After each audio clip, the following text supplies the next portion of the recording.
ఇండస్ట్రీలో పేరున్న యాక్టర్గా రాజీవ్ కనకాలకి మంచి గుర్తింపు ఉంది. ఇండస్ట్రీకి వచ్చిన కొత్తలో చాలామంది స్టార్ హీరోలకు ఫ్రెండ్స్ క్యారెక్టర్లలో, విలన్ పాత్రల్లో నటించాడు.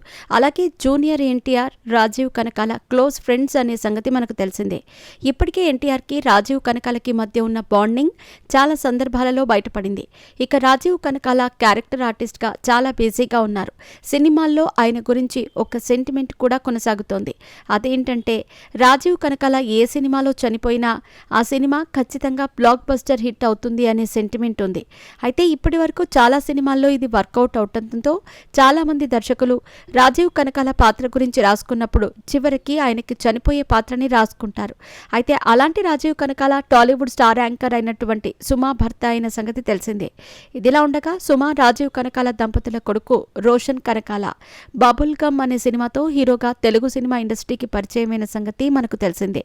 అయితే ఈ సినిమాకి అప్పట్లో భారీ హైప్ ఇచ్చారు. కానీ తీరా రిజల్ట్ ఎలా ఉందో చెప్పక్కర్లేదు.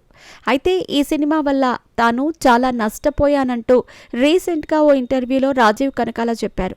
ఆయన ఓ ఇంటర్వ్యూలో పాల్గొన్న సమయంలో బబుల్ గమ్ సినిమా వల్ల మీరెంత నష్టపోయారు అంటూ యాంకర్ అడగగా, ఈ సినిమా వల్ల ఎంత నష్టపోయాను అనేది చెప్పలేను, కానీ చాలా నష్టాలైతే వచ్చాయి. కొంత అమౌంట్ శాటిలైట్, మ్యూజిక్, ఓటీటీ వల్ల వచ్చినప్పటికీ చాలా వరకైతే నష్టం వచ్చింది అని రాజీవ్ కనకాల చెప్పారు.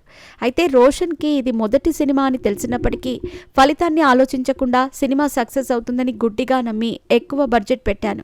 అయితే నా కొడుకు సినిమా వల్ల నష్టం వచ్చినప్పటికీ రోషన్కి మాత్రం మంచి పేరు వచ్చిందని రాజీవ్ కనకాల చెప్పారు. బబుల్ గమ్ సినిమా చూసిన చాలామంది అసలు రోషన్ మొదటి సినిమాలాగా చేయలేదని, అప్పటి వరకు చాలా సినిమాలు చేసిన అనుభవం ఉన్న వాడిలా తన యాక్టింగ్ చూపించాడని ఎంతోమంది పొగిడారు. ఈ సినిమా వల్ల నష్టపోయినప్పటికీ రోషన్కి మాత్రం మంచి కెరీర్ ఉంటుందని ఎంతోమంది మెచ్చుకున్నారు. నాకు అది చాలు అంటూ రాజీవ్ కనకాల చెప్పుకొచ్చాడు. ఇక రాజీవ్ కనకాల రోషన్ బబుల్ గమ్ సినిమాని స్వయంగా నిర్మించారు. కానీ సినిమా వల్ల చాలా నష్టాలు వచ్చాయని చెప్పారు. రవికాంత్ పేరేపు డైరెక్షన్లో వచ్చిన బబుల్ గమ్ మూవీలో రోషన్ కనకాల సరసన మానస చౌదరి హీరోయిన్గా నటించింది. అయితే ఈ సినిమాలో రొమాన్స్ ఎక్కువగా చూపించినప్పటికీ యూత్ని అట్రాక్ట్ చేయలేకపోయింది. అలా 2023 డిసెంబర్ 29న విడుదలైన బబుల్ గమ్ సినిమా అట్టర్ ఫ్లాప్ అయింది. కానీ నటుడిగా రోషన్ కనకాల యాక్టింగ్కి గుర్తింపు వచ్చిందని, ఏ పాత్ర ఇచ్చినా అందులో ఒదిగిపోయి నటించగలడు అనే నమ్మకం మాత్రం పెరిగింది అంటూ రాజీవ్ కనకాల చెప్పుకొచ్చారు.